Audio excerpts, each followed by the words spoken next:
All right, we've got about 1 minute left before I'm going to kick us off with some CLA housekeeping.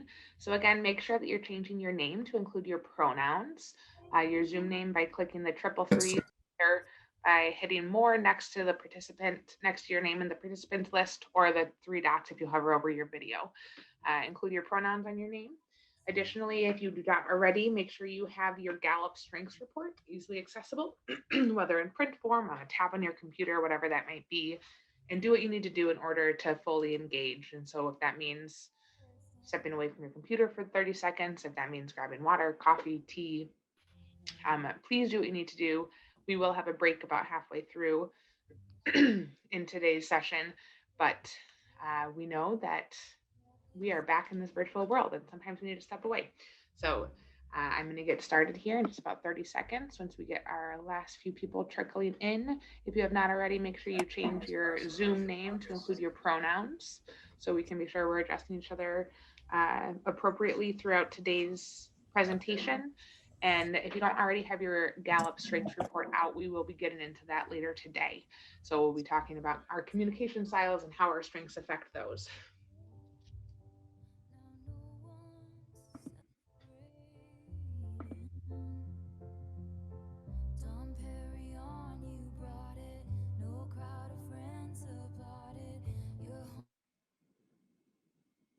All right. Are you seeing what you're supposed to be seeing? And by that, does it say productive relationships? Self-reflection 4? All right, sweet. You never know. All right. Well, welcome everybody. It is so good to see all of you on this screen. I am excited to start our first self-reflection of the 2021 year. We made it through 2020, y'all. Here we are. Starting a new year together. It's great to see you all, and I'm excited to dive into our content today. So a few things before we really get into it. I want to make sure that I say these to you all when I have you here. A couple big things. So LEAD Fellow applications are closing this Monday. If you are returning next year, you're eligible for this, and I certainly encourage you to apply. This year has looked different than we thought it would, but one thing I know for sure is that having students who are returning, helping with facilitation and curriculum building has been, I think, a huge strength of our program. And I'm looking forward to having a new cohort of LEAD Fellows next year to help with the curriculum building. So if you're interested, if you have questions, please shoot me an email, give me a call, or talk to your LEAD Fellows now about it. I'm sure that they would be happy to answer any questions that you have. Additionally, I hope that you also saw in the Blackboard post an email from me, Cameron Jowers. I don't know if you want to actually say anything about this idea that you came up with for CLA decompression groups. This certainly applies to today's conversations on healthy and productive relationships. Cam, do you want to take the mic and kind of share a little bit more about the vision that you had for this? Sure, I can. Thanks. So basically, I was talking with my mentor and kind of discussing how the semester went at the end of the last semester. I shared that, while CLA has had some great events and I've loved the content, one of the things that I felt I was missing out on was a lot of the kind of personal connection, and that was just because of the pandemic. So then I kind of made that connection to one of my classes that I was taking, where I had a group that was very small, where we met once a week. And even if it was for 10, 15 minutes, we really developed some good relationships. So I thought if we took that kind of structure and brought it into CLA, we could connect with each other better and build long lasting relationships with each other. Thank you. Sorry to put you on the spot. And I appreciate you sharing that because I think you say it more eloquently than I do. But these are pretty, low stakes. It's just going to be a group of no more than 4 people, and you'll just work with each other to find a time to meet. So it's not going to be a formal Q&A. It's just going to be a time that you get to form a connection. And that might be a Zoom, a phone call, maybe it's an outdoor walk when the weather gets nice. So if you are interested in forming those more personal connections, please sign up for the decompression groups. We'll close that form on Monday. Additionally, optional opportunities. At the end of last year, we started doing our VIP lunches, which certainly we can't provide food this year. But our speakers for our Common Ground initiatives are actually joining us in a Zoom meeting like this, that we can have a conversation with our speakers. So check out that form for optional opportunities. If any of our Common Ground speakers pique your interest, it's a great collection of GVSU leadership, Hauenstein members, and our students, of just having some question and answer time outside of a webinar format. I know a few of you have been invited from last semester, and knowing what you're interested in will help us with invitations for this year. And then last thing is Blackboard reminders. We have a handful of Blackboard assignments that are due today. So you should have gotten emails about those, but just want to remind you of that, and mentor journals. There's not anything due today, but by the end of the semester, we're hoping that there's 6 of them completed. So just wanted to remind you of that while I have you. Okay, that's most of my CLA updates. Any quick overall CLA questions that I can answer before we dive into the content of today?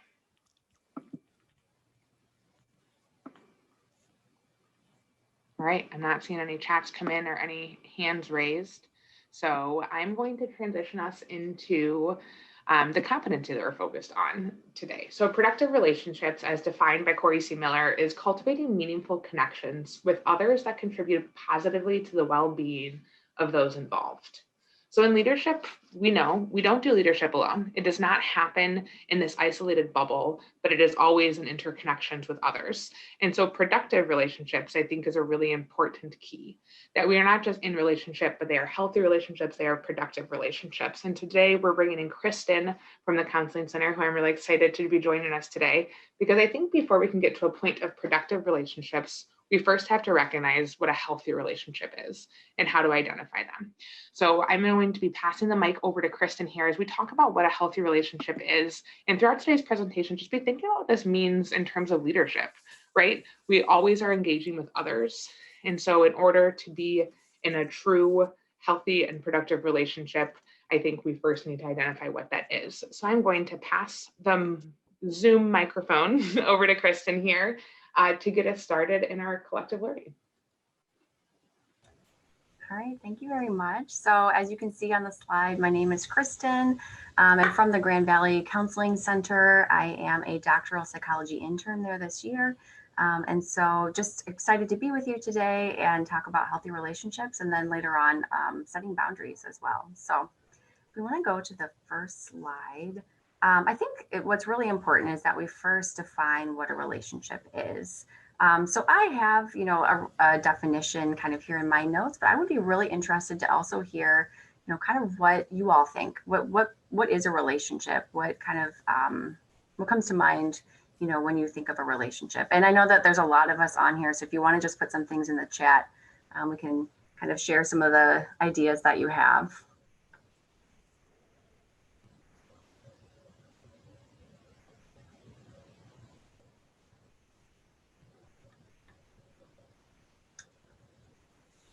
Any ideas about what a relationship is? What do you think of?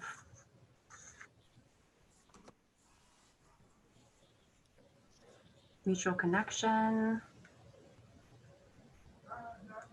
Yep, connection with people, lots of connection. Yeah, that's a really important piece. Mutually beneficial, someone put that. I think that's also a really great point, based on trust and understanding. Yeah, so there's some really great answers in the chat. So I just kind of encourage you to, continue to check that out as well as we're going along. I have a very broad definition, which I think a lot of these examples that you gave, kind of play into as well. It's the way in which 2 or more people are connected, how they regard and behave toward each other.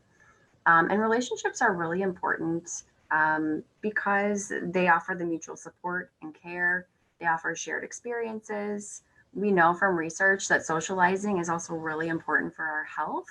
And that connection with others also increases your opportunities to meet other people as well. So relationships are definitely important, more so healthy relationships that provide those things for us. So if you want to go to the next slide. So what we're going to go through in this first section is just kind of like what makes a relationship healthy. So we call it the significant 7. And these are kind of like those pillars of a healthy relationship. So we have mutual respect, trust, honesty, support. Oh, I think it went too far forward.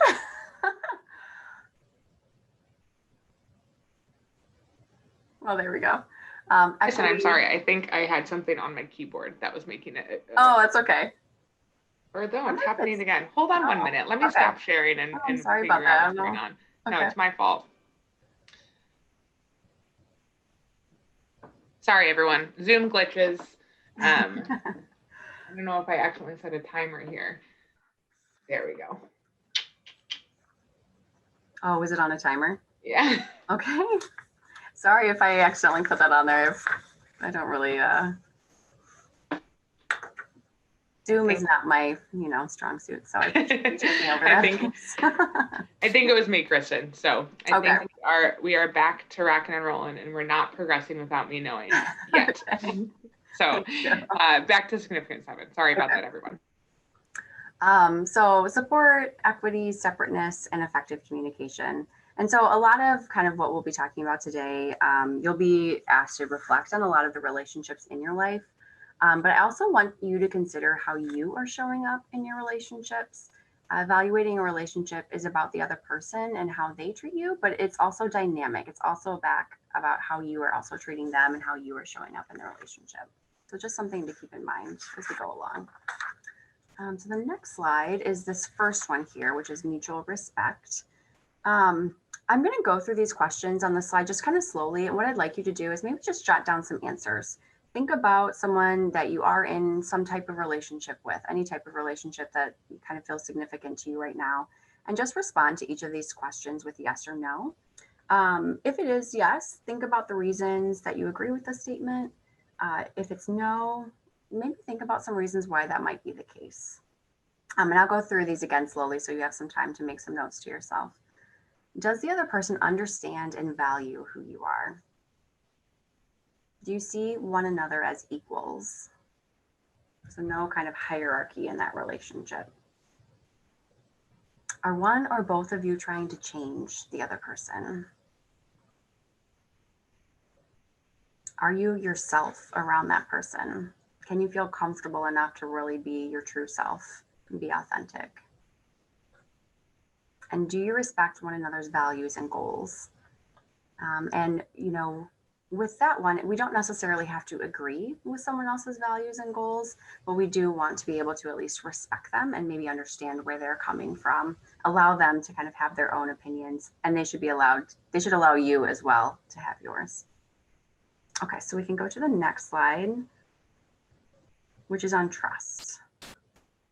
Trust is really important. It provides security in relationships. I think that it can be pretty hard to define, but I think we can definitely know when we lose it. Just would like to hear from you all in the chat. Like, how do you know that you can trust someone? What are maybe some of those qualities or behaviors or things they do that help you know that you can trust someone?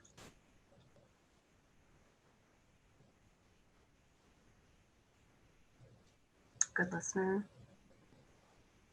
Yeah, great communication. I think that's really important. Loyal. Yeah, empathy.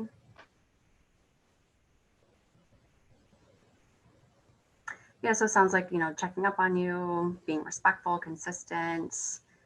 It sounds like there's some good answers coming in here. So definitely, keep an eye on those, see what your peers are saying. But I think all of those things are really important. We often can tell when we've lost trust in someone or someone has lost trust in us because we tend to withdraw from that other person. That might be behaviorally, it might be emotionally, it might be both. And so just kind of starting to be aware of, how do you know, what are those markers for you about when you're feeling like you can trust and you feel safe in the relationship? It can be very difficult to repair if broken. One of those signs might be, jealousy. If you're feeling jealous, if this person you're in a relationship is feeling jealous, that might also be a sign that maybe there's some underlying trust issues going on that might need to be addressed. And one thing that I also like to mention too is, when there's trust, there's responsibility.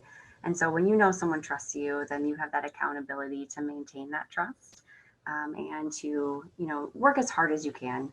Obviously we're not perfect, but kind of doing what you can to respect that trust that they have in you and to maintain that, and vice versa. They should be doing that for you as well. Okay, so the next slide is honesty. And this one is really foundational for trust as well. Any type of lie can really create disconnection, even if that other person never finds out. It's something that you always, or they're always kind of holding. It doesn't really allow you to be your authentic self if you're kind of holding back some things or lying to this other person. The best way, to practice honesty is to make agreements clear and to stick to them, follow through, doing what you'll say you'll do, and then avoiding actions that are questionable. So, if you're wanting to do something and, that other person might not like it or, might be hurt or offended by doing that, then maybe just best to avoid those things out of respect. Okay, so the next one is support. So again, just some questions to reflect on. Do you have that person's back? Do they have yours? Are you happy for them when something good happens to them? Are they happy for you, when something great happens in your life? A good relationship is one that, where they celebrate with you versus kind of feeling threatened or jealous of the good things that are happening in your life. Supporting one another through disappointments and failures. And then also showing emotional warmth. So this can show up in a lot of different ways. It's not just kind of, I think sometimes we think that that's just kind of like physical affection, but really it's any way of just kind of showing interest in the other person. So smiling, laughing, the tone of voice that you use, offering encouragement, offering support, just kind of generally showing interest maybe in the things that they're interested in or some of the things that are happening in their lives. Okay, so the next one is equity. Again, some more questions to just reflect on as you think about your relationships. Taking turns making choices. So not always one person always making all of the decisions about even, where to eat or what this project is going to be about, but that you take turns. Do you have to fight to get your own way? So is the other person listening to you? Are they trying to understand where you come from? Even if you are disagreeing, are they kind of letting you have some space to also talk? And then give and take is important. And never expecting, obviously it's not going to be like a perfect 50-50. It's not necessarily something where you're saying like, okay, I did this for you, now you owe me, something else. It just kind of balances over time where you're both really kind of wanting to, help each other. The relationship is fair. It's kind of a reciprocal in that way. And so I think that this one is also a great one to consider for yourself too. Like, if that person that you turn to when you need something, are you also there for them when they need you as well? Okay, so number 6 is separateness. So I think that this one can sometimes be a little bit hard to think about. And so again, just take some time to reflect, write some notes down for yourself. I'd like you to kind of try to identify for yourself some examples you have of things that are just for you, that are outside of maybe a relationship that you have. So just take a little bit of time to write that down as I kind of talk through some of these things. Do you feel pressure, that you have to give things up that are important to you, or does that other person kind of allow you that space to be who you are and to have these things that are separate outside of, whether it's a friendship or a work relationship or romantic relationship? Having your own time, hobbies, interests, beliefs, and passions. So not feeling like you have to kind of agree with them all the time or believe in the same things that they do. Again, it goes back to having some of that respect. And then also just being responsible for filling yourself up. So again, some things to reflect on. Does that person give you space? Do you give them space in the relationship? Do you have things that you do that are just kind of for yourself? It's really great to be filled up by another person, by spending time with them or doing things together. But it's also really important to be able to do that for yourself at times as well. To have kind of some of those inner resources and things that you can turn to, hobbies that kind of can fill that need for you too. Okay, so our last one here, as far as these pillars, is effective communication. One way I like to kind of describe this is just approaching it as a learning experience, not kind of approaching it as, everything about this other person. So just kind of listening, asking questions, share your feelings, share your opinions, the things that are coming up for you. Not communicating well with someone else can really leave them in a space where they're trying to fill in the blanks. And I think we all can kind of see how that could, they might come to conclusions that maybe aren't true, or kind of putting connections together that may not really be there. And so having effective communication can be really helpful in building healthy relationships. Being sensitively aware of one another, if you are noticing maybe that person has pulled away, or maybe they look like they might be hurt or offended by something you said, kind of checking in on that rather than letting it kind of go and glossing over it. And a healthy relationship is really working to improve, expand, and grow together, kind of supporting each other in that way. So we'll be talking more about communication in a lot more depth in the next section, but I believe we are on to small groups. Does that sound right? Yeah, yes. Okay. Allie, are we ready to go for small groups? Oh, yeah. Oh, yeah. So we're going to pop into small groups, and we're going to actually identify some healthy, productive relationships that we have in our life. So we're going to start on that high note and have some conversations about what productive relationships look like in our lives. And leads, we're going to come back to the large group here at about 1:35. So 1:35 is we're going to pull you back. Keep track of that in your minds. See you all in a little bit. Have fun cyber warping over to your small groups. I hope you all had great conversations. I'm going to kick it back to Kristen to continue our conversation, shifting into some communication styles. Okay. Are you seeing, am I showing the right screen? Yes. Okay. Yeah, I see it. Thank you. So we kind of left off with effective communication. So we'll dig into communication styles now. There are 4 kind of main types of communication styles, some more healthy than others.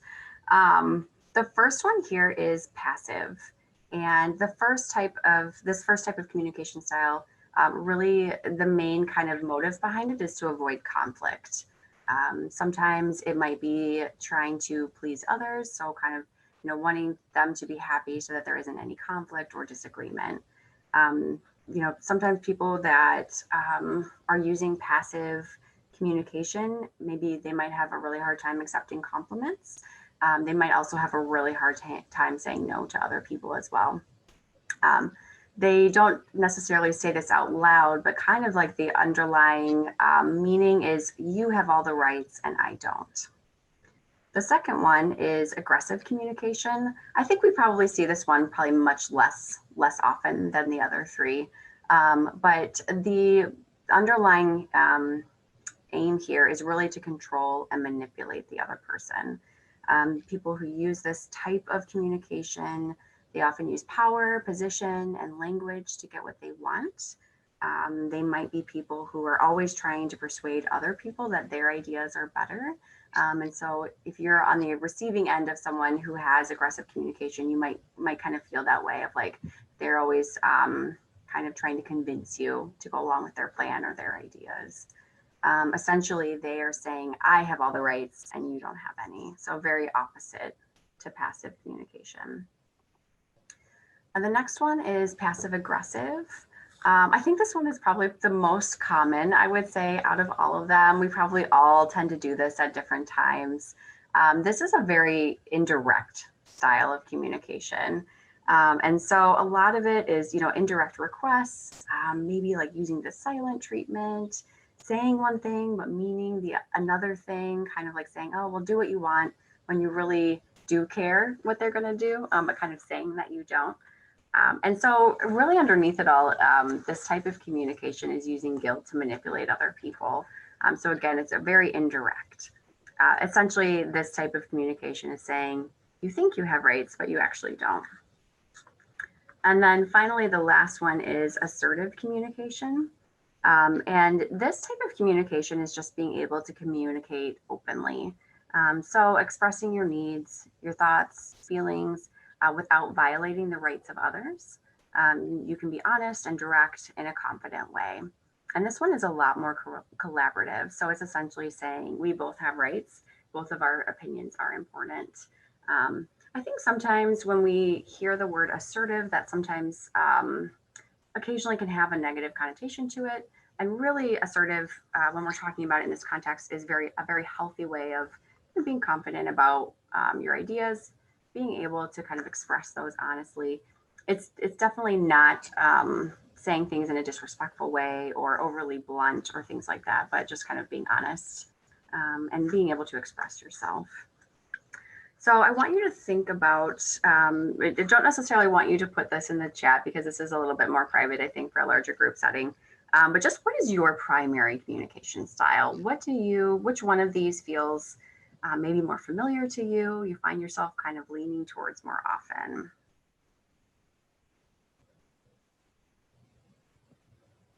And then a question that I would like to kind of get some feedback on from you all is, do you think that your style changes based on who you're interacting with?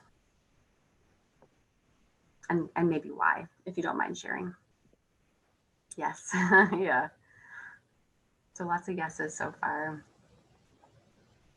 Yeah.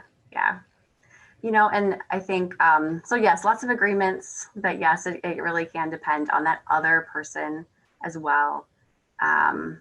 Yep, someone put, depending on the level of comfort, not everyone receives criticism and conflict in the same way. That's very true. Yeah, and maybe even in the setting. So your professional self versus your personal and emotional self. And so that your environment and the context, it all plays a role here. I really think, you know, a relationship is dynamic. So it changes. It changes based on who you are and who the other person is.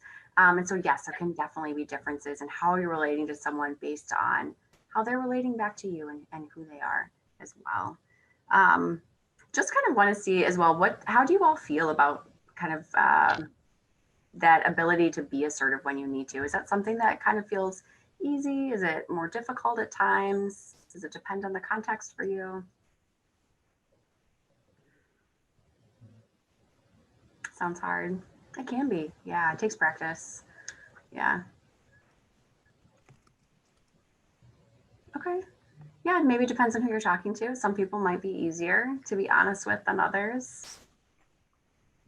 I have a question, Kristen. Sure. Yeah, so something I often find myself do when I try to be assertive is I ramble.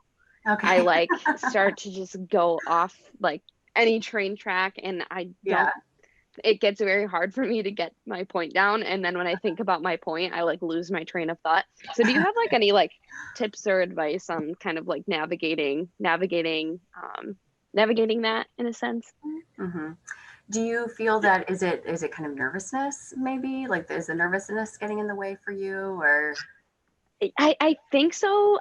Sometimes it's just like hard to like find like the right thing that I want to say, and then at that point I just get like so frustrated that I'm like, okay, like I just like whatever, it's totally fine. I'm just gonna leave it be, like that kind of thing. Yeah. Well, and so that's, you know, I kind of asked just because sometimes it's good to kind of reflect on, okay, what's really going on? Are you feeling nervous? Are you, you know, maybe not used to doing it, and so it just doesn't feel as familiar to you, like the words aren't coming as smoothly as they might, you know, in your normal types of communication. Prep if you can, maybe put some bullet points together, maybe do some practicing. That'll come up a little again in a little bit as well with kind of navigating conflict, but you know, as much as you can without trying to sound scripted, right? It's just having some ideas of, this is what I want to say. These are the points that I want to make sure that I hit. And then so that you're not getting in there and then kind of forgetting. And I also think too, sometimes it just takes some practice. Like, it might not be very smooth at first, but the more you do it, the better you'll get at it too. So I hope that was helpful. Yes, it totally was. Okay, so it sounds like, you know, for a lot of you, the assertive communication, yeah, can be really hard, but also rewarding. I like that someone put that as well.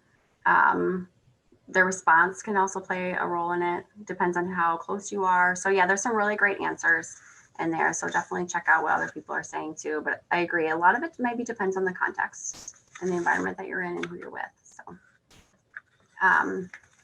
okay, so the next one, we'll kind of move into handling conflict.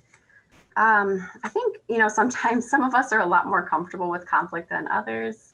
Conflict is not necessarily a sign that something is wrong. Arguments happen. Conflict happens. Sometimes it can be a really healthy thing. It means that you're being honest with each other and you're kind of being open about how you feel about things. You're not always going to agree. So what we want to do though is try to resolve them rather than perpetuate them. And a lot of this, I think, can be done by being proactive. So if you know that you are upset about something, you want to talk to someone about it, don't kind of like sit on it and let it build to the point where then you're like really angry or resentful, or it gets to this place where it's a lot bigger than it maybe could have been if you had talked about it right away. Another thing too might be if you notice that someone else seems like they might be a little off with you, or you think they might be upset, maybe just checking in with them, kind of asking them what's going on. Trying to, I guess, be proactive to address it in the beginning when it might be a little bit easier rather than letting it kind of like build and kind of stew in it, and then it gets really big. So one thing that we'll talk about in a little bit as well too is like not disconnecting when an argument starts. I think, for some of us, we can tend to want to shut down when there's conflict, but really just trying your best to stay as engaged as you can. And then attacking the problem, not the person. So what, when we attack someone else, like personally about something, they can tend to get defensive. They might feel criticized. They might not really be able to hear you. But if you're making it about the problem, which we'll also get into a little bit later about how to do that, then it becomes something that's external from the relationship. They might not get as defensive. They might not take it as personally. And kind of protecting the relationship there. And then again, just really validating the other person's experience. So you might not agree with them. You might think that their side of it is completely wrong, but at least acknowledging that you can understand that they're upset, or kind of trying to understand where they're coming from, can really go a long way in resolving the conflict. So the next piece that I wanted to show you is what we call the 4 horsemen of the apocalypse. And it's called that. I don't know if any of you are familiar with John Gottman. He is like one of the largest researchers on relationships. They use his work in like couples therapy. They use it in businesses, like for leadership development. So it really has a lot of applications. But they did a lot of longitudinal studies about what makes relationships work, and found that if any of these 4 things are present for a long period of time, they usually cause the end to a relationship. So that's why they call it the apocalypse, right? Like these are the things that can really kind of tear a relationship down. So we'll just kind of go through each of these and I'll give you some examples. The first one is criticism. So stating a problem as a flaw within the character of another person. So kind of going back to what we just talked about, where it's like making the issue that person versus the problem. It might show up as like verbally attacking their personality or character. An example might be, someone cancels plans. The critical response would be, you're so inconsiderate and selfish with your time. So probably not going to make that person feel very good or want to kind of respond back to you positively. And so the antidote to using criticism, if you're finding that that's something that you turn to a lot, is just really talking about how you feel. So again, this is how you make it about the problem instead of the person. So you would, instead of attacking, you would say, I feel sad and disappointed that we're not spending time together. And that's a much more inviting way of kind of saying, I'm hurt that we, are missing this time together, versus kind of the attack, which they might just kind of attack back. The second one is contempt. This one is attacking someone's sense of self with an intent to insult or abuse. Expressions of superiority. So this might be seen in like sarcasm, direct insults, name calling, some body language, like eye rolling, or kind of making scoffing noises, like some indirect ways of showing that you don't agree. An example is, maybe someone did something wrong and you respond sarcastically with, wow, great job, you're so stupid, so just kind of more of like this personal attack. The antidote to this, while it might be hard, is to express appreciation, admiration, and respect. Try to remind yourself of their positive qualities, and then find gratitude for positive actions that they might have done. So instead of maybe the more sarcastic response saying, I understand you've been busy lately. Could you please remember to finish that task tomorrow? I'd really appreciate it. So it's showing some understanding and then also offering some appreciation as well. The next one is defensiveness. I think this one is probably another one that we all can go to at times, especially depending on the context and the environment we're in. This one is victimizing yourself to ward off a perceived attack and then reversing the blame.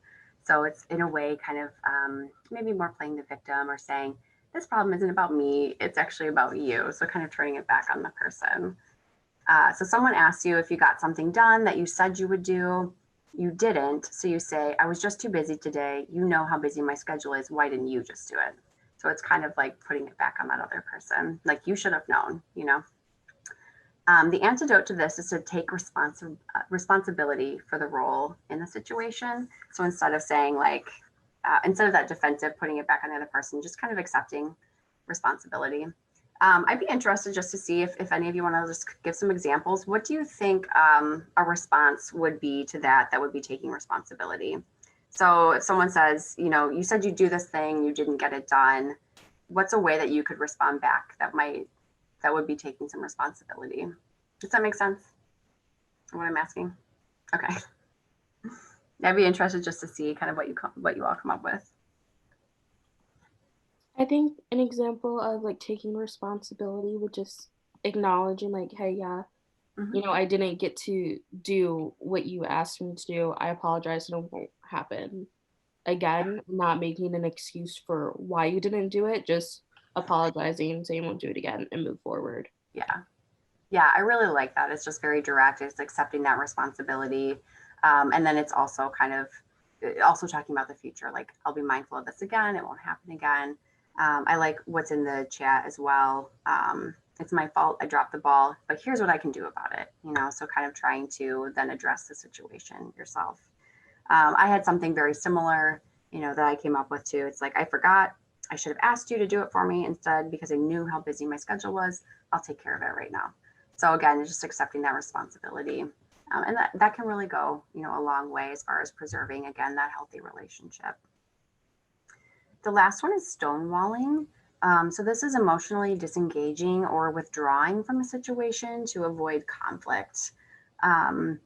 This, you know, while it's more kind of passive, I suppose, like behaviors, it really, no matter how you're feeling on the inside, the other person can often feel like you're disapproving, that you're wanting distance or separation from them.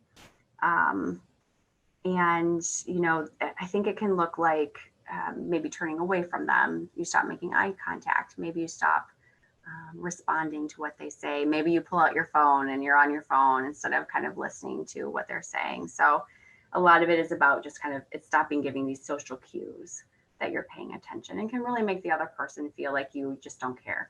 And that might not be how you actually feel. A lot of times we do this because we might feel really overwhelmed in the moment, like especially for those of us who really don't like conflict or kind of want to try to avoid it. And the antidote to that is just to take a break and to just kind of help yourself kind of, you know, soothe yourself, kind of help yourself calm down and then return to the conversation. I wrote an example here, you know, during a disagreement, instead of withdrawing, you could say something like, I'm sorry to interrupt you, but I'm feeling overwhelmed and I need to take a break. Can you give me 20 minutes and then we can talk again? And so when they actually did research about this, they had people who were in a disagreement take a 15 to 20 minute break. And when they came back, they actually found that physiologically, they had really, the fight or flight was gone. That was enough time for them to kind of return to a baseline normal heart rate and, you know, all of those things that happen when we go into fight or flight. And they were actually able to really kind of return to this conversation positively and kind of approach it from a different mindset. So they say 20 minutes. 20 minutes is like enough time for you to kind of take a step away, kind of calm yourself down physiologically, and then return to the conversation. So I know that that's a lot. That's a lot of information as far as like the 4 horsemen and the communication styles. Any questions at all before we move forward to the next slide that you want to ask? I actually had one. Yeah. You said with like arguing and like just give me a break and Mm-hmm. like I'll be back and like we can talk about it in 20 minutes. Yeah. reflecting on that, like on me, I feel like whenever anybody's like asks that from me, immediately I get madder Mm, because it's to me in my mind, it's more like, so you're just gonna like leave me here upset, like you're not gonna fix the mm, problem, like. mm, So I guess what's a way to go get through that? Because I feel like in the end, like the 20 minutes passes and like maybe like I'm not showing signs of anger, but inside I'm like boiling and I'm upset. mm. It's Okay. like they just walked away in Yeah. that mindset. I don't know, like if you understand. Yeah, definitely. And I think that's a really common response, and I think that's why when you ask for the break, I think it's really helpful for you to say, like, I feel really overwhelmed right now. Like, I want to talk to you about this, but I'm feeling overwhelmed. I'm feeling like I can't put my thoughts together. And it's really important to me that we continue this conversation. So kind of giving that explanation so that they know it's not that they don't want to keep talking with you about it, but that they just kind of need that break in order to be able to continue the conversation. And so I think explaining it that way, which, it doesn't always happen, right? Like it's not, Right. we don't always do these things perfectly.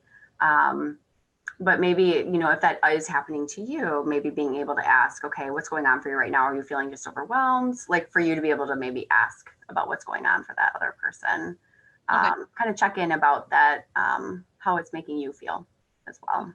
Does that make sense? Is that helpful? Yeah, it does. Thank Okay. you. I have a question as well if we have a second. Sure. Yeah. So a lot of times, not to out myself here as using the four horsemen of the apocalypse, Uh-huh. but a lot of times when I have a conflict in a relationship, I like have a hard time figuring out what the actual problem is. Mhm. And so I resort to being like very critical, like, well, Mhm. you do this and you do that and you're this way, Yeah. and I can't even describe what's going on because I know I shouldn't sit there and say, you're irresponsible, you're this, you're that. I then just can't say anything because I don't really know how to get to like the root of the issue. So like how can you kind of start peeling those layers away to figure out what's really going on? I think sometimes it can be really hard in the moment because your feelings might be elevated, like physiologically, you might be elevated. It's really hard to kind of sort through how you're feeling or sort through some of your thoughts. So I think one of the first things to do maybe is take just approaching this definitely from a therapeutic kind of standpoint of like mindfulness, like trying to really sit with yourself and kind of figuring out, okay, what's really going on here? What are these feelings that I'm having that are causing me? The criticism is here. Like, what's underneath that? What are those feelings that are happening? And kind of just trying to get in touch with your emotions. A lot of times we recommend either just sitting quietly and doing that, or also some journaling, so just kind of like writing anything that comes to mind. You don't have to show anybody it. It's not going to go anywhere. It's just for you, of like stream of consciousness, everything that comes to mind as you're thinking about that situation. And it might be maybe help you get in touch a little more with kind of what's going on underneath it. So those are just some ideas to start with. I had another question as well, if we have time. So going back to handling conflict, I had a question regarding when you say attack the problem and not the person, how do you navigate that if it's the behavior of the person that is the problem? Mm-hmm. So I have a relationship where whenever they get stressed out, they kind of lash out. And so it's like you kind of have to like walk on eggshells a little bit. And it's hard to bring up that issue because it is their behavior itself that is the problem. So how would you go about doing that without making them get defensive or stonewall? Yeah. So unfortunately, you can't necessarily control how they're going to respond. But the best type of way maybe to approach that, in just kind of focusing on the problem, is to use I statements. And I don't know if that's something that you're familiar with at all, but it's not saying you are, critical of me or you always do this. What it's saying is when you yell at me or when you raise your voice, I feel scared or upset or hurt, and I'd like you to, and then kind of say how you would like that behavior to change. And so it's more so focusing on the behavior rather than saying like you're a critical person or you're a bad person or something that is more attached to like who they are as a person. Does that make sense? It's like it's trying to kind of take it again outside of that person, just talking about the behavior and how you'd like to change how it affects you versus attacking them or what might feel like an attack to them. That helps. Thank you. Yeah. Well, I know we're kind of coming up to the time, I think, when we're going to take a break, but if we want to go through this last slide really quickly, it just kind of sums up fighting fair. Again, compromise is the goal as much as is healthy as possible. We'll, again, later talk about maybe sometimes when the relationship just isn't healthy and what to do. But, you know, we can't always be the winner. We can't always be the loser. Those types of relationships just really aren't a lot of fun to be a part of. Again, kind of taking responsibility, saying you're sorry, and just not expecting perfection from yourself or the other person. You know, we're all kind of works in progress, and so kind of having some flexibility around that too. And then another piece too of not rehashing the past. So yes, you definitely want to pay attention to if something's happening over and over again. But if it was a one-time thing and it happened and you dealt with it, it's best just to kind of leave it there and not kind of continue to bring it up. So that's all I have for this section. Yes. Yes. Yep. We're gonna have in a small groups. We're gonna have in a small groups here. So I know in the beginning I was as we were killing time waiting for everyone to join, I kept saying make sure you have your Gallup reports. So in this small group, we're actually going to talk about those Gallup reports and kind of reflecting back on those things that Kristen just addressed, whether it be the 4 horsemen or communication styles, and thinking about ways that we can use our strengths, whether it's how our strengths are showing up in our communication styles or ways that we can use our strengths to kind of combat those 4 horsemen. So pull those out because we're going to be doing some reflection of those into small groups. And so we're going to spend some time in small groups here. We will stay in small groups until about 2:20, and then we're going to have a break. So we will come back into a large group at 2:25. So you'll have 5 minutes after this small group to step away from your computer, and please do that. It is sunny outside. Go see that sunshine and enjoy this next 15-minute conversation with your small groups, and then please step away from your computer for a little bit. So we'll catch you back here in about 20. Okay, so we talked about what makes healthy relationships. And so now we're going to talk a little bit more about what does an unhealthy relationship look like and how to recognize that. And then kind of move into, okay, if you need to set some boundaries, what does that look like? And kind of some tips on that too. So, like I said earlier, conflict is really normal. Every relationship has some level of conflict. But what you're wanting to maybe think about is when does it go beyond a healthy amount of conflict and then kind of turn into something that's actually unhealthy for you. So I think maybe there might be, Grace, one more click and then it'll show the checklist. So this is kind of like a checklist of just some things maybe to when you think about a relationship that you're in, any kind, and just kind of ask yourself, do any of these fit for you? Does the person maybe criticize the way you look or dress? So maybe some of these personal aspects about who you are, if they're being critical about that, imply your interests are lesser than theirs. Again, maybe using some of that aggressive communication style. This is a big one too, just respecting your boundaries. So are they being respectful of any boundaries that you've set in the relationship? Make you feel like you have to walk on eggshells. So are you nervous to be honest with them? Do you feel like you can't be open about your opinions and your thoughts because you're nervous about how they might react? Do they not support who you are? Do they bring out the worst in you? Do you end up making choices that might be out of line with how you think of yourself as a person? We all have those things that we're wanting to work on ourselves, and so is this person helping you with that, or are they actually kind of bringing out more of that and encouraging some of these things maybe that you're trying to work on? Do they get their needs met in the friendship but maybe overlooking yours? So again, is there that balance? Is there that kind of 50-50? Does it all kind of even out over time?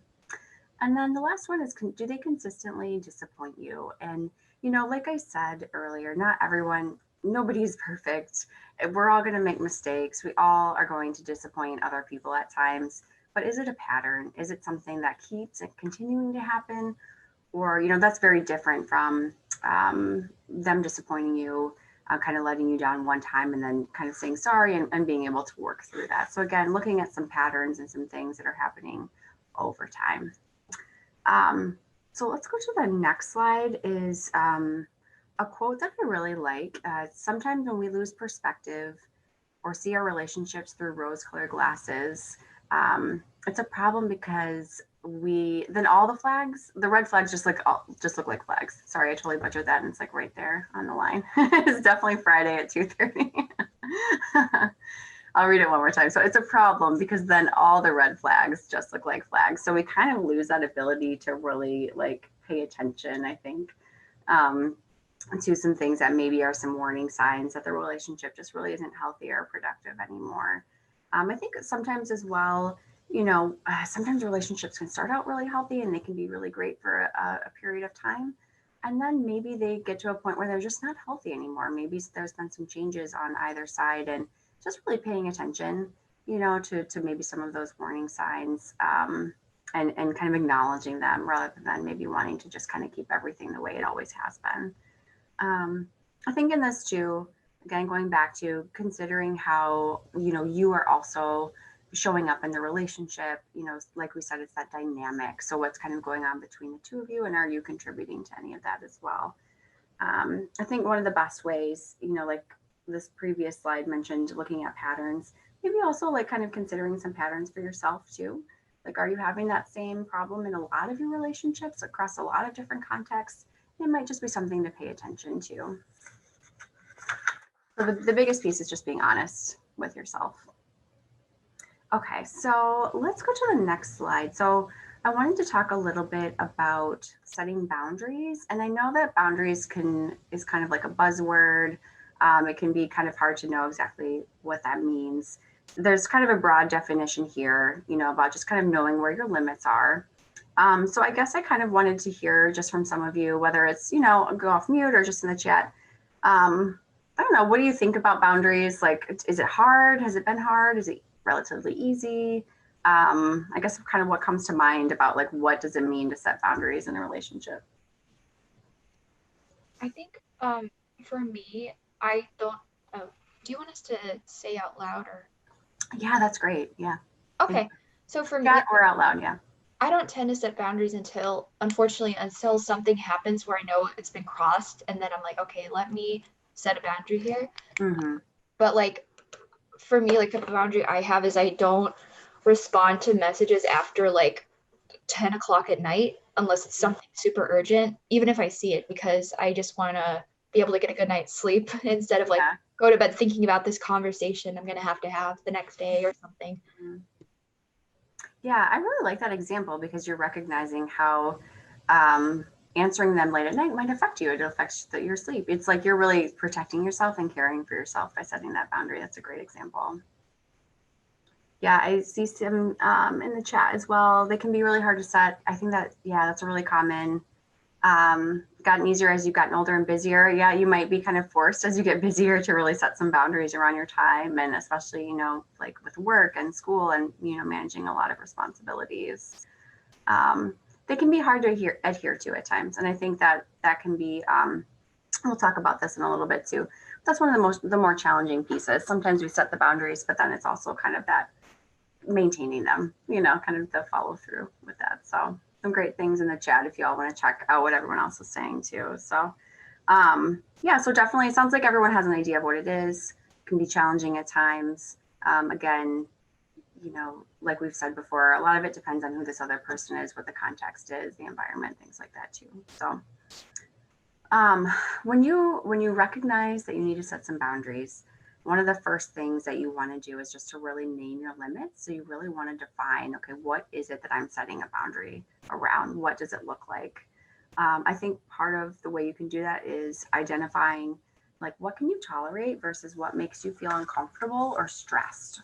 Or like the example Ashley gave of like, this is really affecting my sleep and I don't want to do that anymore. Some of the ways that you can kind of notice maybe when you need to set boundaries is checking in with how you're feeling. So feelings of resentment and discomfort can be warning signs that you're letting go of your boundaries. And so just kind of stopping, asking yourself, okay, what is it about this interaction that's really bothering me right now? Do I need to maybe set a boundary here? Resentment can come from feeling taken advantage of or maybe not appreciated. And so that might be a space where you need to kind of let the other person know, okay, this isn't okay for me anymore. The second one is just being direct. So again, like with the assertive communication, we want to be honest, direct, but not disrespectful or blunt. It just is really important to communicate clearly. Then that other person really knows what your expectations are. So it's hard for them to honor your boundaries if they aren't really sure what those boundaries are or if they're too vague. The next one is just, giving yourself permission, which I think this is really hard. I think a lot of times we can have a lot of hesitation or feel really nervous about setting boundaries. We might be afraid of how the other person might respond, if we might hurt their feelings. We might feel guilty for speaking up or saying no to someone. And so just kind of being aware of having boundaries for yourself is really giving yourself respect. And you are definitely worth setting those boundaries. And so a lot of times you kind of have to work through some of those feelings maybe and remind yourself that you have the permission to do that. And the fourth one is practicing self-awareness. So if you notice, maybe you set some boundaries and you find yourself kind of slipping and maybe not keeping up with your boundaries, asking yourself what changed. Was it something that the other person is doing? Is it something about you that might have changed? And then kind of checking in with, okay, now what am I going to do about it? So I've noticed that this is slipping. How am I going to kind of reestablish those boundaries? Looking for those areas. Okay, what do you have control over? And so just, practicing self-awareness, kind of just staying in tune with yourself and how you're feeling. Okay, so the next slide is kind of, I think, what we've been talking about a lot in all these, different areas is just kind of considering the context of who you are, who the other person is. I love that you all pulled in your Gallup strengths. There are certain things that might be easier for you than it is for other people. Some areas are going to be really easy, some might be more difficult, and that's okay. So just kind of considering that context, and it really also depends on this other person that you're in the relationship with too. I have an example that I thought of here that might kind of illustrate some of this too. If you're at work and the workday is 8 hours, but your coworkers are all staying like 10 to 11 hours, there can be this implicit expectation that you should be working longer. So if you're the only one then that wants to set these boundaries around just working the 8 hours, kind of wanting to maintain that work-life balance, it can be really hard. It can be really challenging to be in that context. So just kind of recognizing, the challenges that might be there as you're trying, what kind of is influencing you as you're wanting to set those boundaries too. So, and then self-care. So again, recognizing the importance of your feelings, honoring those feelings are important cues about your well-being and what is making you happy or unhappy or feeling stressed. When you're taking care of yourself, you can be a better friend, a better coworker, in any type of relationship, you can really show up and, be that other partner that you want to be. Seek support. So I think this one also is really important. Like a lot of you have been mentioning in the chat, setting boundaries can be really hard. It definitely takes practice and some kind of diligence to stick with things when it gets tough. Definitely seek support. Get some friends, mentors, counseling, a trusted person in your life that might be able to help walk with you through some of those and maybe even hold you accountable. Someone who can ask like, hey, you said you were gonna, have this conversation, or you're gonna start leaving work on time. How's that going? Someone who can just check in with you and who kind of cares about you in that way. And then following through. So again, using the assertive communication, we have to follow through. Unfortunately, people can't read our minds. So we have to let them know when they've crossed a boundary.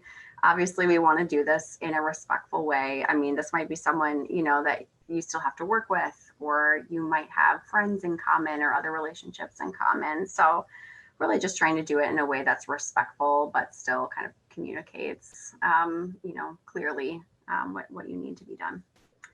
And then the last one is just starting small. So it really does take a lot of practice to communicate assertively, especially if that's something that you're not used to doing, or it doesn't come naturally to you. So I just recommend start with a small boundary that's not very threatening to you.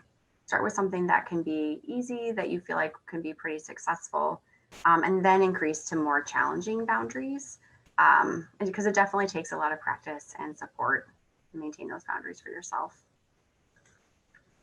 Okay, Kristen, so it looks like Janaya has her hand up.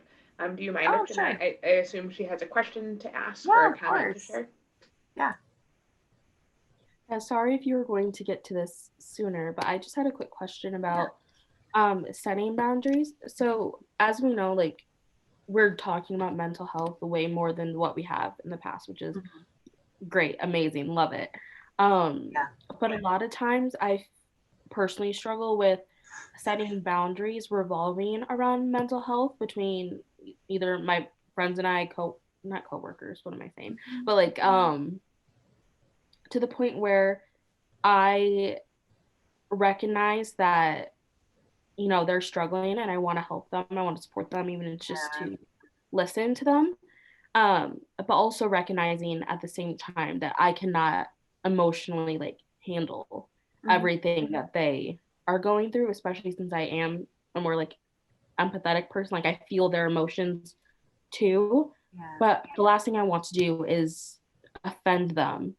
And make it seem like their problems are so big that I can't listen to them or be their friend. So I guess what is the correct way in setting boundaries and then maybe encouraging therapy without making it seem like, oh yeah, your problems are so bad, like you need a therapist, you know? Like how do you do that without just coming across mean? Yeah. So it sounds like so not wanting to necessarily be your friend's therapist all the time. Like it sounds like maybe you're a good listener. They like to talk to you. They want to come to you, and it gets to be a lot, you know. I do think nowadays, like we are, like you said, talking about mental health a lot more. I know that there still can be a stigma out there of like you said, being bad enough that you have to go to a therapist, you know. So maybe just kind of even some reframing around that of like a lot of people go to therapy. It's really great. It's really helpful. You know, you don't have to have had like traumatic experiences to benefit from talking to someone, especially if you're a student at Grand Valley. I mean, this, you know, all students get a certain amount of counseling sessions every year.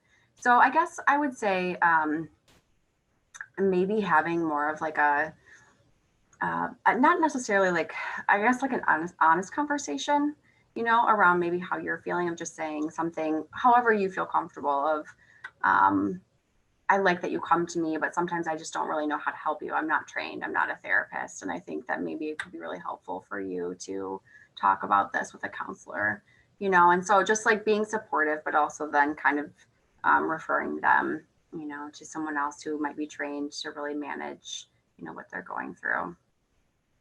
Is that helpful? I feel like I rambled a little bit on that one, but yeah, it sounds like maybe just setting that boundary around like letting them know that it's a lot. You're not trained to do this. You're not, you know, you want to be their friend. You don't want to necessarily be their therapist as well.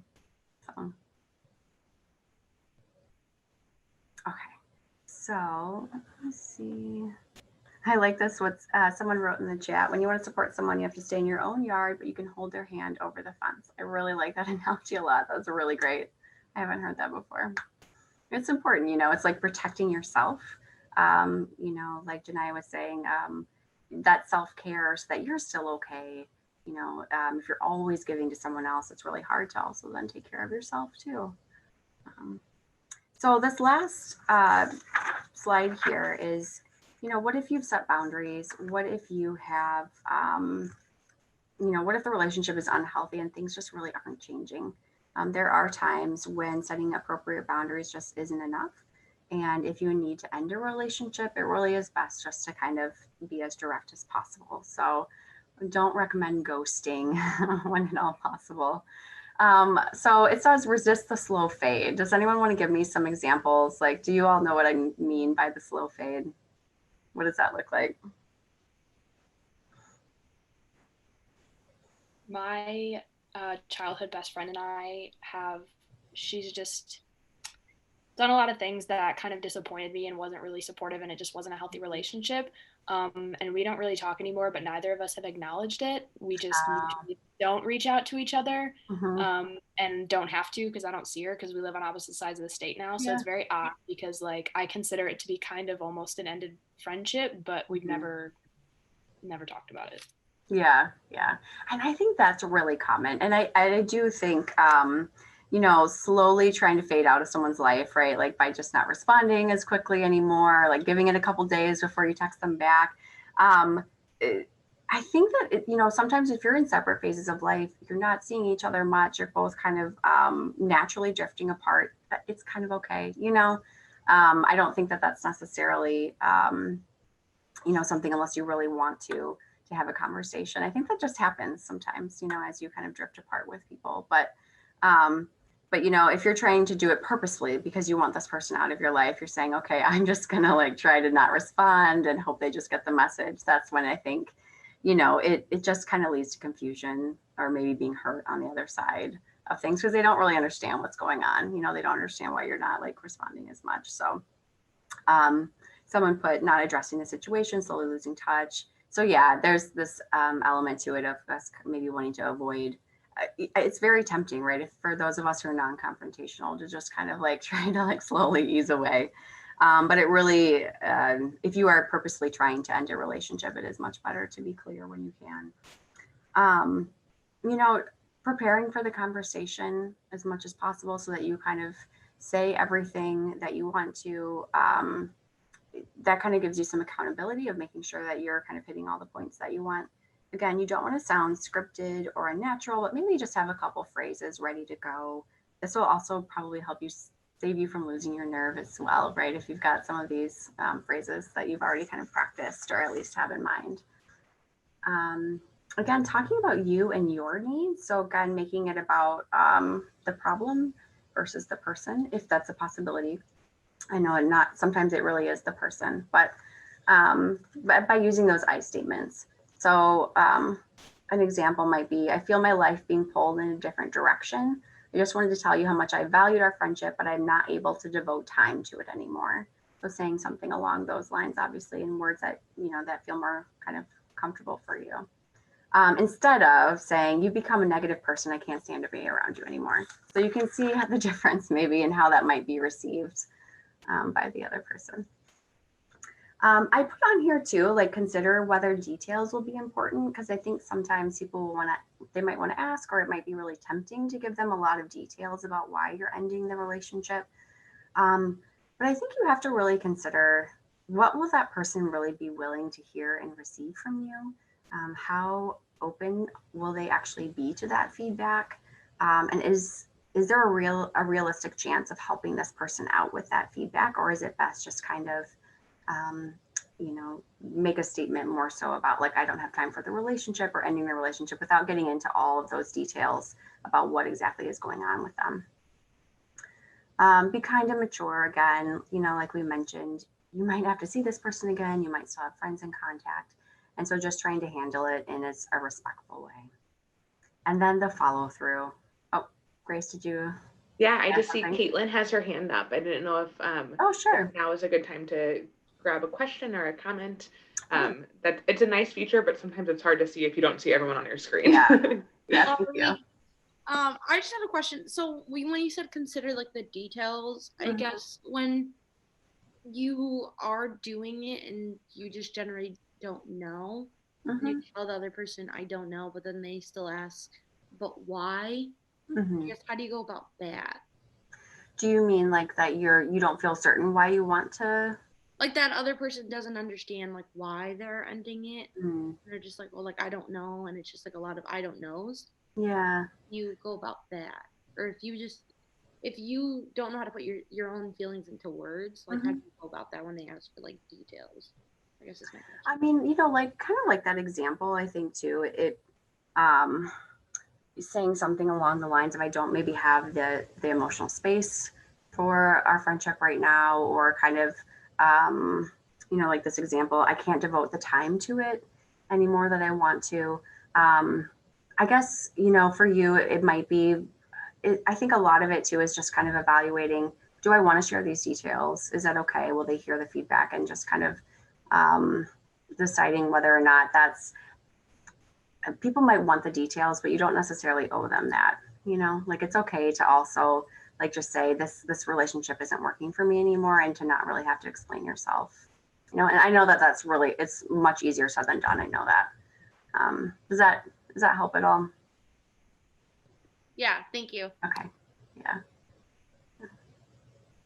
And then just this last piece here is just the follow through. So, you know, if you told them that this friendship or relationship is over, don't fall back into it when it's convenient for you. You know, while we want to be respectful, we also just, you know, got to follow through on those boundaries as well.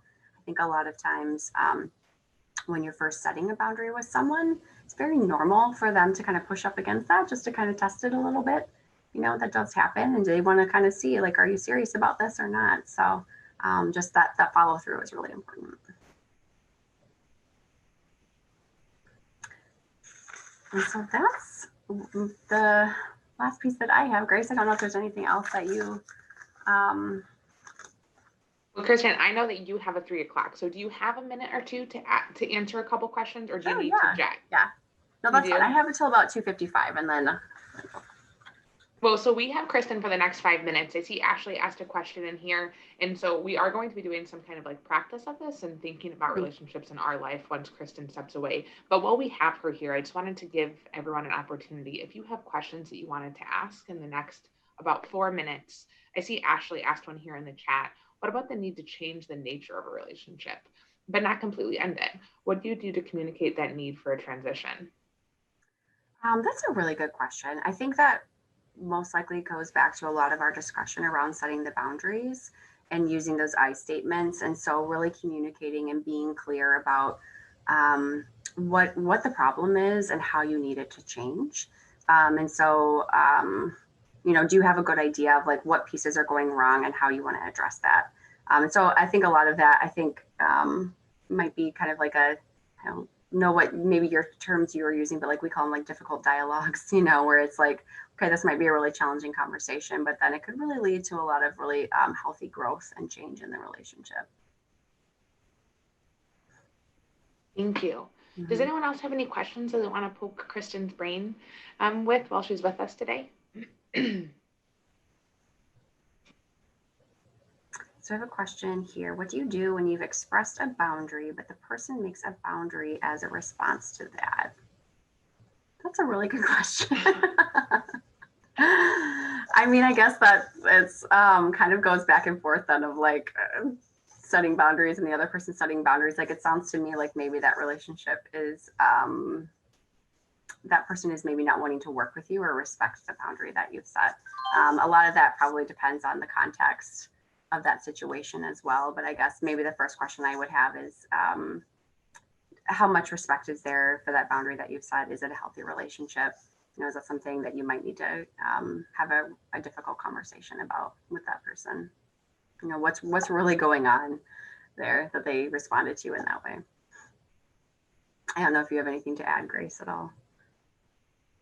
Oh, I love that response.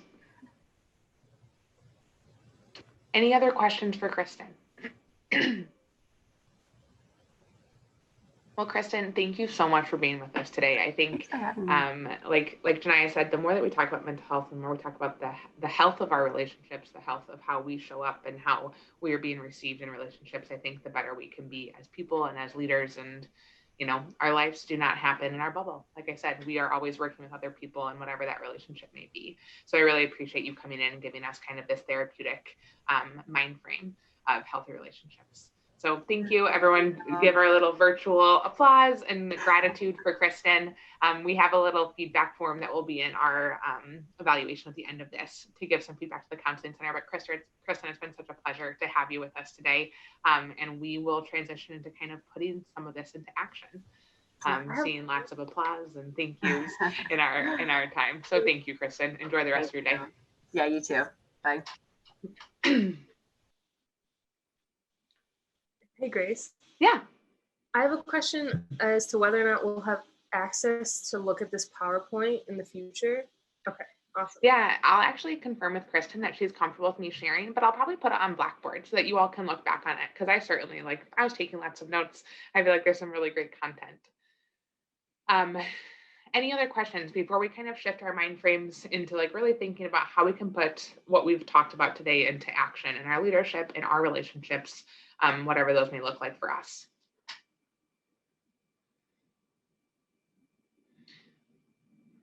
All right, so what I'm going to do here is I'm going to come back to kind of that checklist that she shared of kind of what warning signs of a healthy relationship. Let's see if this works. Maybe? Maybe? All right, sorry, bear with me. I have to click through. Okay, so what we're going to do is I want you to spend some time reflecting. So we're going to kind of go through this process of reflecting on either an unproductive or an unhealthy relationship in your life. So I want you to actually identify one of those relationships. That might be a relationship with a colleague. You find yourself kind of in that four horsemen state a lot. Maybe it's a significant other, maybe it's a friend, a roommate. So think about kind of one of these relationships that as you look at this list, you're saying yes to some of these questions. So I'm going to give you a few minutes here just to really think about the relationships in your life and identify one that could use some work. It could use some of those difficult conversations that Kristen was talking about.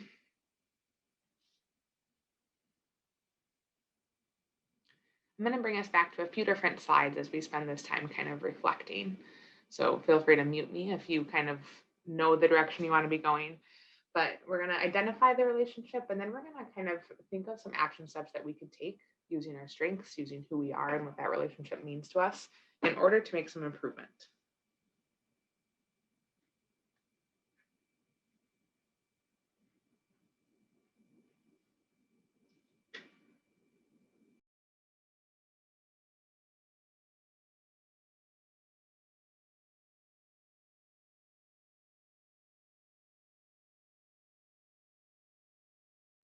If anyone wants to take a screenshot or a photo of this to look back on later, I invite you to do that as I'm going to flip into a different slide here. But if this is something that you want to keep reflecting on, kind of these questions, this checklist of what defines a healthy relationship, an unhealthy relationship, I mean, these are not healthy qualities.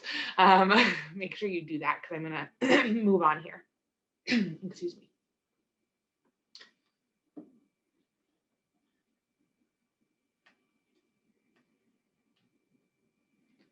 Right, and now I'm going to take us way back to the beginning of this presentation. When we talk about healthy relationships, so shifting our mind as these are the significant 7 components of a healthy relationship. So now I want you to think about ways that maybe that relationship you identified, how you can shift it, how you can set boundaries, the things you could do to get them back to this place of having mutual respect, trust, honesty, support, equity and fairness, separateness, and effective communication. So again, we identified that unhealthy relationship, whatever that may be. And I wanted to kind of reflect on those relationships that are healthy, right? How we can bring these significant 7 back to that relationship that might be broken for some reason or another. So again, if you want to take a screenshot of this, if you want to take a photo, just to have kind of the contrast, this is what a healthy relationship looks like.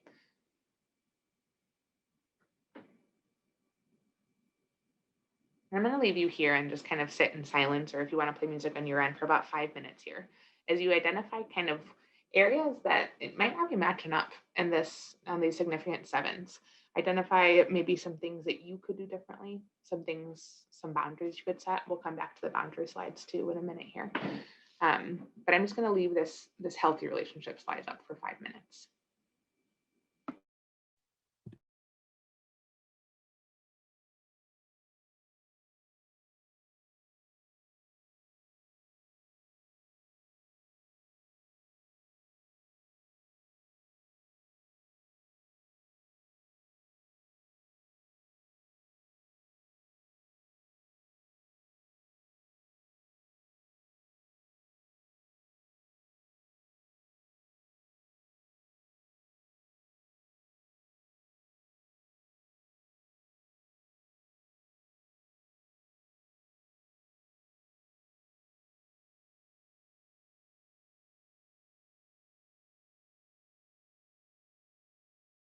I said I was going to stay on here for 5 minutes, but I'm going to shift away. So if you still want to reflect on these significant 7, which I certainly hope that you do, take a photo here in the next minute as I'm going to shift us back to those boundaries.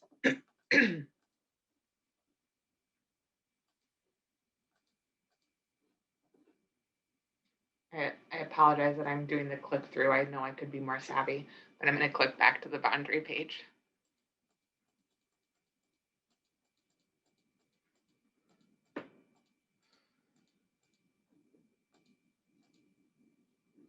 So here are kind of the steps to setting boundaries that Kristen had identified.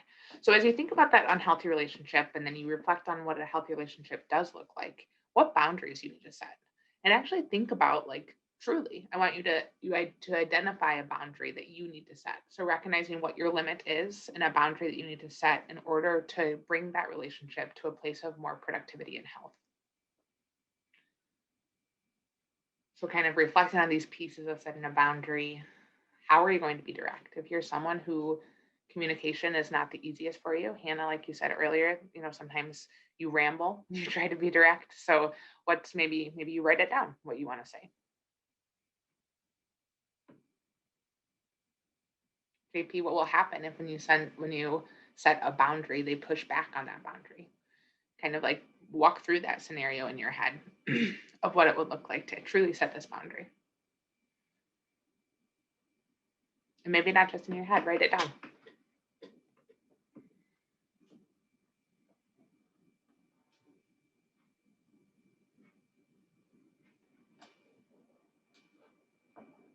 I'm going to give you all 3 minutes left here in this large group to spend that time really reflecting on what that relationship is and what you can do to make it better.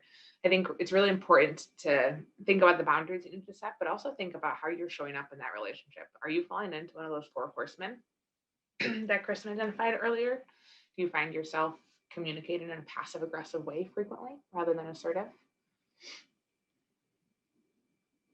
Think about how you're showing up in that relationship.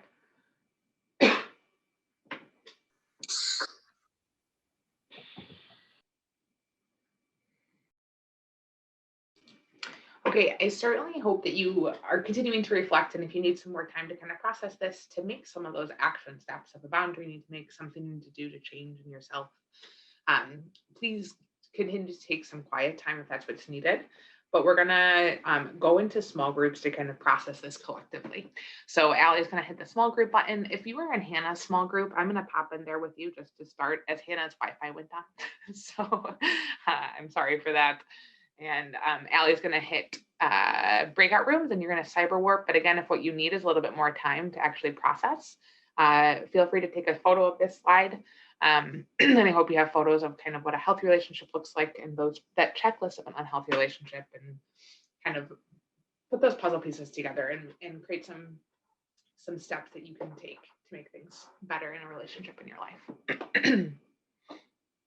Hey. Everyone's going to know that he's a grill master. People are going to start coming to Brent. Hey, hi, everyone. Welcome back. I told you guys I'm taking this show on the road. It's going to be the Mobile Houndstein Center. Here we go. Welcome back, everyone. We are just going to wrap up here in the next about 15 minutes. Kind of recap what we talked about. If anyone wants to share out with the large group, I certainly would love. I don't get to hear what happens in small groups. Well, I hope conversation is fruitful. I will invite if anyone wants to share out kind of some action steps that you have ready, or any just kind of overall reflection and productive relationships and what that means for leadership and what that means as we take some next steps in turning some relationships that might not be as beneficial as they could be into better relationships. So I think, yep, everyone is back now. For the next 5-10 minutes, I just want to open up the floor. Did anyone in their small groups feel like they either felt like they had a really clear step to take, or there was some really great reflection that you wanted to share with this large group? I'd love to hear it. And while certainly feel free to fill the chat, I'd love for anyone to unmute themselves and kind of share with this large group. Grace, if I can. Yeah, Sarah, please. Our group, we just had a really great discussion. And one of the biggest topics we talked about is, when is it okay to let somebody go when a relationship gets so unhealthy, or when your boundaries are being crossed, like when you I don't want to say give up on someone, but essentially take care of yourself. And we all came to like the conclusions of like our own situations and stuff and the right way of handling it. But I just really appreciated our group being so vulnerable about it and got us all really thinking and dwelling about our relationships and like how to move forward in certain areas. Yeah, absolutely. Thanks for sharing that, Sarah. I appreciate that. That's a really valuable lesson to learn. And I think it's something we continually learn of like when our health is the priority and we need to let go of something. So thanks for sharing that. Any other, either aha moments or things that someone shared or that you shared that you felt provided some clarity, or like Sarah was sharing, just like provided some areas for thought and growth within your group that you wanted to share with this larger group? Our group talked a lot about boundary setting and also knowing when you should set boundaries not for other people but for yourself, because some of us experience like having friendships where we want to be there for the person, but at the end of the day we want to be there for them too much and it might start to be detrimental to our mental health. And just recognizing that people's actions are out of your control at the end of the day. Like you can do as much as you want to like give them good advice or say maybe that this isn't healthy for them, but at the end of the day, unfortunately, they're going to do what they think is right and wrong. And you have to make the decision whether you want to still be there for them or how that's going to look, like how much you're involved in their life. Like you can still be their friend, but maybe you should set a boundary of you're not going to like be their counselor, or you're not going to be their social worker or something like that. And that can be hard because you care about the person, but you also have to protect your own mental well-being and emotions. Thank you for sharing that, Ashley. It brings me back to what Kristen was saying earlier of like that. I think that's a really good line that you used, that she used, of like, you have to prioritize your own health and you are not trained professional in this. And there's a time that a professional might be better. Thanks for bringing that boundary back up. Any other key learnings that we wanted to share in this large group?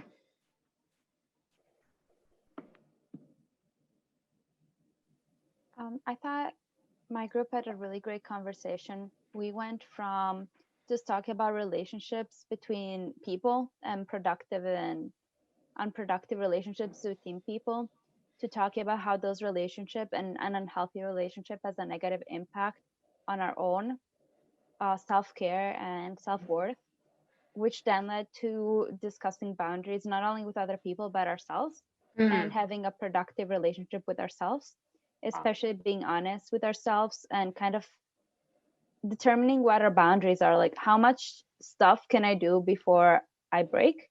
And I can't keep lying to myself and telling me I'm fine when I'm not. And so that relationship with ourselves was also just as important as the relationship with other people.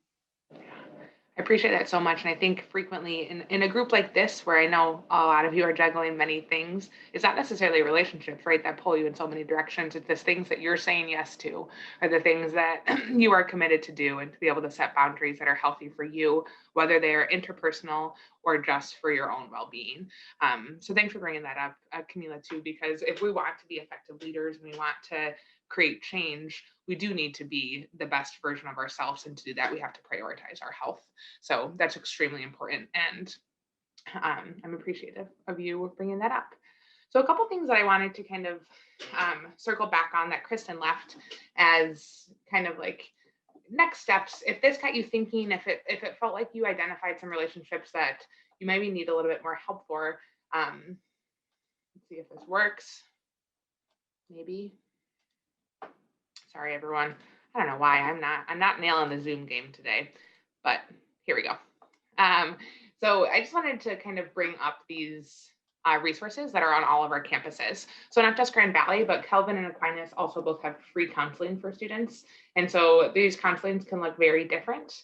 There's personal counseling. I think most of them also have group counseling. So if that's something that you want to take part of, just as Camila was sharing of like prioritizing our own health, sometimes like we need to think about if therapy is the right choice for us. And so know that that's a free resource for you.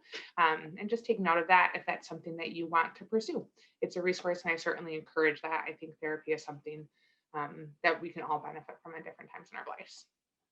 So then The last piece that I'm gonna stop sharing, I just kind of want to verbally recap. So like today we spent a lot of time talking about relationships. And I think when we talk about relationships, it's easy to think about our personal relationships, our family relationships.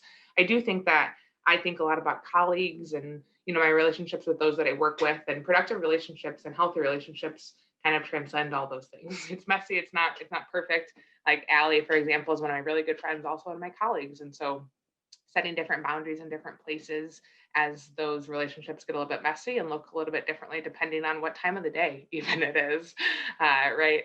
And so in a couple weeks, I know that our schedule is a little bit back to back here, but so next week we have off, and then the following week we have our conflict negotiation, self-reflection. And so it's really going to build off what we talked about today.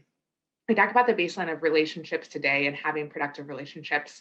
And in that conflict negotiation one, we're really going to dive into those difficult discussions and what to do when you come to a crossroads with someone in whatever scenario that be, if it's a supervisor, if it's a colleague, if it's a friend, and really leaning into that.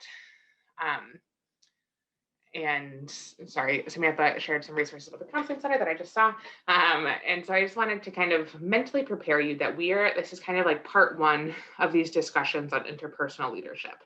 And so this next one, we're going to have some practice time, having some hard conversations, and certainly relationships matter, but we have those too. So this is kind of a precursor for our next discussion, which is going on February 12th. So mentally prepare yourselves for that, for the next iteration of this session. And it is now Friday at 3:55.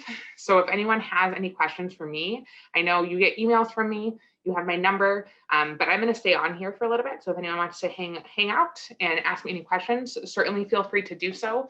I'm going to let you all go, but before I do that, I'm just going to share this last slide that gives us our feedback screen, so that we can get some feedback as we go into that final session of this iteration with conflict negotiation. Again, if you are interested in being a lead fellow for next year, that link is on here, as well as the optional opportunities I talked about and the decompression groups. I think that's a really great way that we can continue to prioritize relationships and lean into productive and healthy relationships.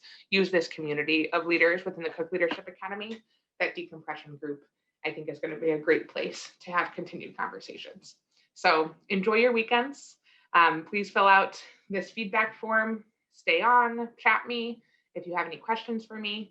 And it's been great, as always, to be with you. Thanks for engaging in this. I know today was a pretty vulnerable one, and I appreciate you all showing up for it. So thank you. I appreciate all of your time, energy, and I'll see you in a couple weeks.